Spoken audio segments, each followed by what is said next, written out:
Xavier Besson, promo 2018 en spécialité électronique, énergie et système embarqué. Donc je crois que maintenant ça n'existe plus. Et je travaille actuellement chez une boîte qui s'appelle The Qt Company. C'est une boîte qui développe un framework logiciel qui s'appelle Qt, qu'on apprend notamment à Polytech en cours d'IHM avec Marius Vazidu.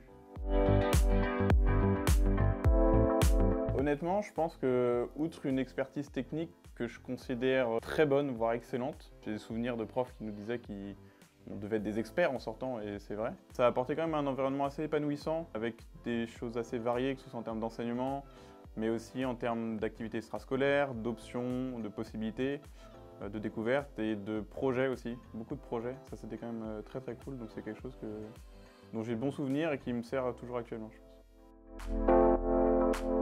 C'est un point essentiel parce que ça rapproche des anciens qui soit se connaissaient et qui se sont perdus de vue, soit qui ne se connaissaient pas du tout. Et ça crée un ensemble, une sorte d'émulsion où à travers des conférences, à travers des after-work, on peut se rencontrer et à la fois interagir, que ce soit sur le plan professionnel ou sur le plan personnel. Donc je pense que c'est quelque chose d'assez essentiel. Dans mon environnement en tout cas actuel et ceux que j'ai vécu précédemment, je pense qu'en tout cas en termes de... Moi je suis ingénieur informatique, donc je fais du développement. Je pense que du côté des développeurs en tout cas on n'y est pas encore, même si ça tend à changer. Par contre, quelque chose qui m'a étonné dans le bon sens, c'est que je me rends compte qu'il y a de plus en plus au niveau du managérial, au niveau du commercial, de parité, en tout cas là où moi j'ai travaillé. Et j'ai même, je vais être très honnête, je pense que les meilleurs chefs de projet que j'ai eus, c'était des femmes. Et ça a été un plaisir de travailler avec elles en tout cas. Remêler un peu des deux, je pense que l'anglais c'est vraiment important. Moi je le vois aussi parce que j'avoue que je travaille dans une boîte qui est internationale, mon chef est en Allemagne, mais moi N+2 est en Finlande. La plupart de mes clients sont européens en tout cas, mais pas forcément français.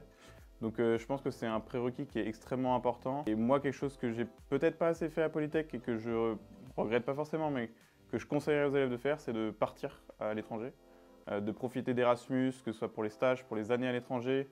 Il y a même des partenariats avec des universités au Canada ou aux États-Unis. Donc je pense que c'est une chose qu'il faut absolument faire si on a la possibilité, sachant qu'il y a des bourses, il y a plein d'aides qui sont possibles vis-à-vis de tout ça.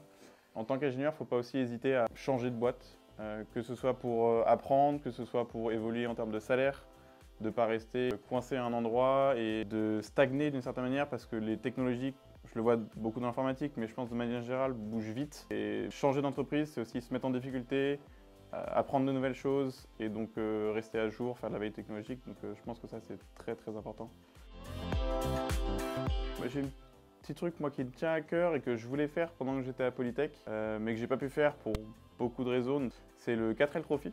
C'est un raid humanitaire qui se déroule au Maroc depuis 1997, si je dis pas de bêtises, et qui a pour objectif d'amener des fournitures scolaires, de construire des infrastructures, donc puits, écoles, pour les enfants du désert marocain. J'en profite pour y participer là, du 15 février au 25 février avec un de mes plus vieils amis. On se connaît depuis qu'on a 6 ans. Et je pense que ça va être une belle aventure à la fois personnelle pour nous, humainement incroyable, surtout pour aider des gens aussi qui en ont besoin. Voilà. C'est mon petit projet sur le début de l'année 2024. Donc, on recherche activement des sponsors. On s'est donné une date limite de dernière semaine de janvier parce qu'après il faudra qu'on imprime tout ce qui est encart publicitaire.